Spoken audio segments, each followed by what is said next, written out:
Kisah pemuda miskin yang kuat menggendong ibunya beribadah haji ke Baitullah. Di masa Nabi Muhammad SAW, hiduplah seorang pemuda miskin di negeri Yaman yang bernama Uwais Al-Qarni. Dia sudah yatim dan hanya memiliki seorang ibu yang sudah tua dan lumpuh. Selain fakir dan miskin, pemuda ini juga memiliki penyakit belang di tubuhnya. Ia juga sering menerima ejekan dari orang-orang yang tidak menyukainya. Meskipun ia dianggap rendah dan miskin, tetapi ia sangat menyayangi ibunya. Apapun yang diinginkan sang ibu, ia selalu penuhi. Uwais Al-Qarni senantiasa memenuhi keinginan ibunya. Namun, ada satu permintaan sang ibu yang sangat berat rasanya untuk dituruti. Suatu ketika, sang ibu yang sudah tua sangat ingin sekali pergi haji. Padahal, dengan kondisi ketika itu, mereka sangat miskin dan tidak punya uang. Uwais merasa berat untuk memenuhi keinginan sang ibu. Dari Yaman, perjalanan ke Mekah sangatlah jauh, melewati padang tandus yang panas sekali. Orang-orang yang pergi ke Mekah biasanya menggunakan unta untuk membawa banyak perbekalan. Uwais terus berpikir untuk mencari jalan keluar agar ibunya bisa berangkat ke Tanah Suci.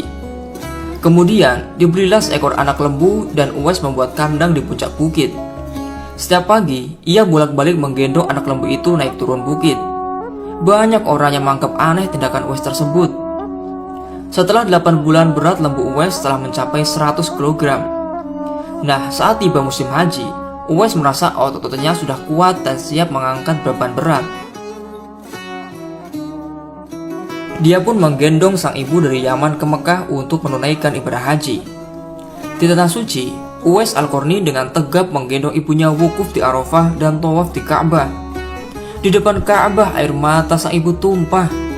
Uwais pun berdoa, "Ya Allah, ampuni semua dosa ibuku." "Bagaimana dengan dosamu?" tanya sang ibu yang heran karena Uwais tak minta dosanya diampuni. "Dengan terampuninya dosa ibu, maka ibu akan masuk surga. Cukuplah ridho dari ibu yang akan membawaku ke surga," jawab Uwais. Dalam sebuah hadis yang diriwayatkan Imam Muslim, Rasulullah SAW bersabda bahwa sebaik-baiknya tabi'in atau pengikut adalah seorang laki-laki yang biasa dipanggil Uwais. Nama lengkapnya adalah Uwais Al-Qarni. Dia seorang yatim dan hanya tinggal bersama ibunya yang sudah tua dan lumpuh di Yaman. Uwais juga memiliki penyakit belang di tubuhnya. Uwais dan ibunya adalah keluarga fakir. Rasulullah sempat berpesan kepada sahabat Umar bin Khattab dan sahabat Ali bin Abi Thalib untuk mencari Uwais. "Carilah ia Uwais Al-Qarni dan mintalah kepadanya agar memohonkan ampun untuk kalian," sabda Rasulullah seperti diriwayatkan dalam hadis Sahih Muslim.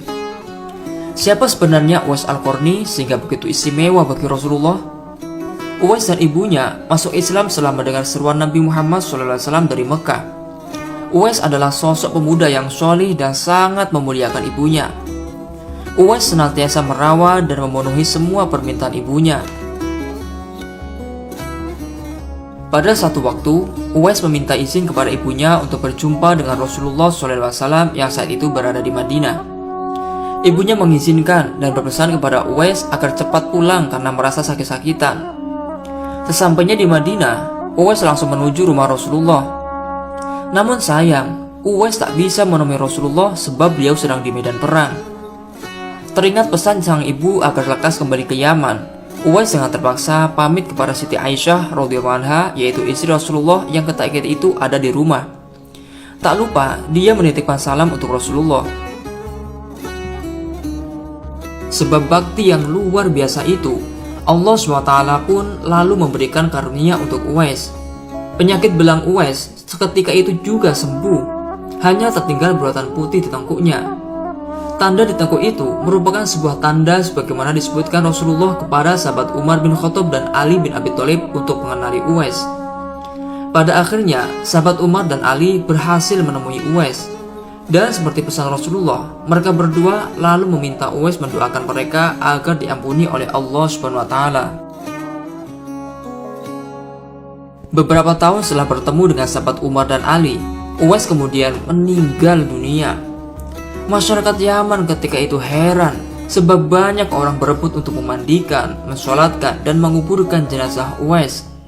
Banyak yang meyakini bahwa orang-orang yang berebut memandikan, mensolatkan, dan menguburkan jenazah Uwais Al-Qarni adalah para malaikat. Para malaikat yang diturunkan ke bumi hanya untuk mengurus jenazah dan memakamkan Uwais. Subhanallah. Itulah kisah Uwais yang luar biasa. Meskipun ketika hidup dia tidak banyak dikenal orang, hidup miskin, selalu diejek dan direndahkan, penyakitan, tetapi karena rasa baktinya yang sungguh besar kepada sang ibu, dia kemudian sangat terkenal di langit. Maka tidak heran ketika waktu wafatnya banyak para malaikat yang datang dan mengurus jenazah Uwais hingga membuat para penduduk Yaman gempar. Nah, semoga kita semua bisa meniru akhlak mulia Uwais Al-Qarni ini. Amin. Wallahu a'lamu bishawab.